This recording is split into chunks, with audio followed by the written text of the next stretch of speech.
And welcome back. I'm Allison Payne, and you're watching People to People. From Pocahontas to Priscilla Presley, from Grace Kelly to Coretta Scott King, no woman ever forgets her wedding day. And our next guest has tidbits from many famous weddings, as well as some tips for your own successful union. She is Susan J. Gordon, and she's written a book called Wedding Days: When and How Great Marriages Began. Good morning. Good morning. Welcome, and thank you for being here. Thank you, Allison. You have some fascinating stories collected in this book and some beautiful pictures. Can I just start with some of my favorite married couples? How about Grace Kelly and her king? Oh, that was a glorious marriage. That wedding took place over 2 days. They were married on April 18th and April 19th. Why did it take 2 days? Because one was a civil ceremony and one was the religious ceremony. And let me tell you about Jack Kelly. This is Grace's father, who, as we know, was the American upstart, who was very upset over the idea of having to give a dowry to the prince because this was European tradition, and he was afraid that Grace was marrying some broken down prince, and that's how Right. Jack put it. But that he accepted, and he did give a dowry, although it's never been clear how much money he had to give. But he was told during the ceremony in this very grand church in Monaco that because the prince was royalty, the bride had to walk down the aisle first and wait at the altar for the prince to follow. Now, we know in most traditions it's the groom who goes ahead and waits for the bride. And Jack Kelly said, "I'm not leaving my daughter alone at the altar." So he said, "I'll escort her down the aisle first, but I'm standing there with her until the prince comes to take her." And that was a very wonderful thing. I love that story, and I admire him for it. For standing up for his daughter. Yeah. What about Coretta Scott King and Dr. Martin Luther King Jr.? You know, they met in Boston. She was studying to become a singer. She wanted to become a concert singer, and he was, of course, studying for the ministry. It was a blind date, and magic happened between them very quickly. But he wanted a stay-at-home wife at the time. And she wasn't so sure if she wanted to give up her singing career, but she knew that with Martin, it would be a different kind of life. And she has certainly carried on his legacy. What about the Roosevelts? Some interesting stories there. Yes, of course, we all know about Franklin and Eleanor, but most people don't realize they were married on St. Patrick's Day, which, if you're getting married in Manhattan in a townhouse on Fifth Avenue, is not a great place to be married. But Eleanor's father had died, and she had asked her uncle, Teddy, to give her away. And Teddy, at that time, which is 1905, was not only Eleanor's uncle and Franklin's distant cousin, he also was President of the United States. So Teddy said, "Well, I'll give away the bride on one condition. You've got to do it on March 17th, because I'll be in New York that day marching in the parade." Well, throngs of onlookers mobbed around the president, making it virtually almost impossible for him to get inside. Many of the wedding guests could not get to the wedding on time. It's no wonder that Eleanor had the jitters. She's upstairs fanning herself with an aunt telling her to drink some tea and think only of Franklin and forget about the mobs. They say that the bride and groom had to recite their wedding vows loudly to be heard over the din of bagpipes and all the marchers in the parade outside. So not every bride and groom gets to determine on what day they will be married. Talk to me about a beautiful couple, Arthur Ashe and his wife. Yeah, Jean Mutasamy, the photographer. They met when he was already a pretty famous tennis star, and she wasn't so sure she wanted to get involved with him because she said he's so, worldly and he travels so much. I thought once she got to know him, though, she knew. Didn't take long. Yeah, they got married within months. And he surprised her by putting her engagement ring in her medicine cabinet, and he was fainting because it took 3 days before she noticed it. Wow, that's a great and story. Found it. Yeah. There are a lot of wild proposals, wedding gifts. What made you decide, Ms. Gordon, to put this collection of fabulous stories The idea together? of what makes a great marriage has always fascinated me, I think in part because I grew up in a family of divorce, as did my husband, although we've been very lucky to have a good marriage. And so I was always watching other marriages, wondering how things work between couples, what worked well, what didn't work well, and I think that's partly why I'm a writer. I tend to be an observer.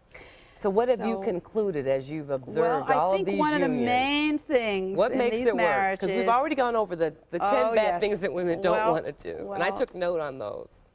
So what makes a marriage great? I think that what makes a marriage great, where greatness can be produced. These are marriages. The marriages in wedding days are marriages in which greatness occurred, either with the husband and wife as a team, like Roy Rogers and Dale Evans, or Ozzie and Harriet, or a marriage in which one partner was the superstar. These happen because there's a sense of trust and a deep sense of respect. Now, you take the marriage of Charles Darwin. Here we have the famous creator of the theories of evolution and natural selection. His wife, Emma Wedgwood, who was, by the way, related to the Wedgwood family of potters in England, she was a very religious woman. She could not accept her Charlie, she called him Charlie, her Charlie's theories of evolution, but she proofread his manuscripts because she was a good wife or a loving partner. And that was her way of supporting him. And I've always used them as an example of what makes a good marriage. So that even if you don't always agree, you should always be supportive. That's right. And I understand that you have some stories about a couple of famous Chicagoans. We'll talk about those when we come back. Okay. And some of the, I want to know, what's the funniest wedding day story in this book? We'll get the answer to those questions when we come back, and a few more tips on People to People.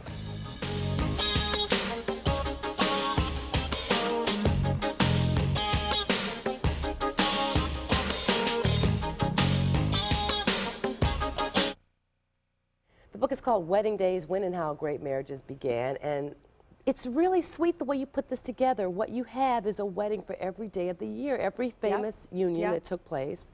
That must have been difficult sometimes. It was. The book is arranged chronologically, as you said, with a story for every day of the year, starting with January 1st, the wedding day of the writer James Fenimore Cooper and his wife Susan Delancey, who encouraged him to write.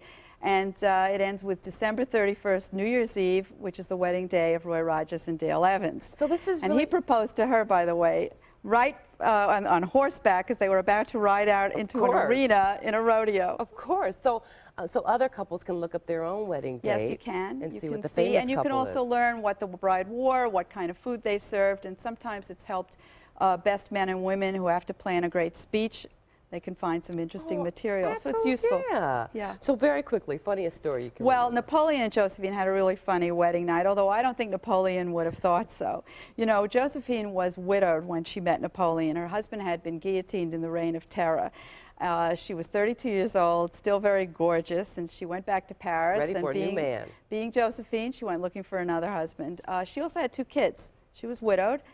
With 2 kids, and she met him. He was an up-and-coming officer. Of course, he was 26, and she was 32, and he was, as we know, somewhat shorter than Josephine. But they fell for each other quickly. They got married March 9th, 1796, in a civil ceremony in Paris. She subtracted 4 years from her age, and he added 2. So for the moment, they were both 28 years old. Okay. Good for her. Then they went back to her apartment, and she'd gotten rid of the kids for the night, but her pet dog, Fortuné, was home. He was a little lapdog, a pug. He growled and snarled at Napoleon, and every time Napoleon climbed into bed with Josephine, the dog attacked him. That's hysterical. That little monster would not let him get into bed with Josephine, and he kept kicking at the dog, and he said to Josephine, "Get the dog out of the room." And she said, "He's been sleeping with me a long time." You know, French women slept with their dogs. She said, "You'll have to get used to it." They take those dogs everywhere still today. And I must tell you, I had a dog named Napoleon when I was a little girl. You didn't? Yeah. Sweetest story that you can remember. Oh, the sweetest story. There's so many. We've got Paul and Linda McCartney. Now, that was a love match right from the beginning. He could have had anybody. Right. He met her when she was a photographer. She was filming the Beatles performing at Shea Stadium in Manhattan. And it didn't take long for them to lock onto each other, and it was a wonderful marriage the whole way through. The love of his life. He still does, yeah. Special stories that give hope to women over 40? Well, look at Agatha Christie, the mystery writer. Now, when she met Max Mallowan, who became her second husband, she was 40, depressed, divorced. Who could blame her for being depressed? And she goes on an archaeological dig in the Middle East, and she meets 24-year-old Max Mallowan on this dig. And he was an archaeologist, and they had a little romance going, and he wanted to marry her, and she said, forget it. Once married, once burned was bad enough, and the 16-year age difference would doom them. Fortunately, he pursued her, and you know what? Agatha lived to be almost 90, so that marriage lasted almost 50 years. Wow. She helped him catalog and photograph his archaeological discoveries, and he helped her with the research for her books in the Middle East, like Murder on the Orient Express. So it was a very, very supportive marriage. Susan, we only have a few seconds left, but you have a story about Ida B. Wells. Ida B. Wells Barnett and Ferdinand Barnett, yes, they're an old Chicago couple. She was an investigative journalist. He was an attorney. They were a very strong-willed black couple in Chicago. They were very much in favor of racial equality, but they carried no racial bitterness. And what about the Palmer House? And then we've got the Palmers. We've got Potter Palmer and Bertha. Of course, he built the Palmer House Hotel, which was burned down in the Great Fire. And if not for Bertha, it's Bertha who pushed Palmer to rebuild. She went and got building materials. She lined up things for him to rebuild all these buildings on State Street, and we thank her. And also, it's through Bertha they met Mary Cassatt in Europe, and Mary said, buy Impressionist paintings, and now we can go see them at the Art Institute. The book is called Wedding Days, When and How Great Marriages Began by Susan J. Gordon. Thank you so much. I love these stories. Two great books today, 10 Bad Choices That Ruin Black Women's Lives by Dr. Grace Cornish. Hope you enjoyed People to People. Thanks to both of our authors, and we'll see you next week.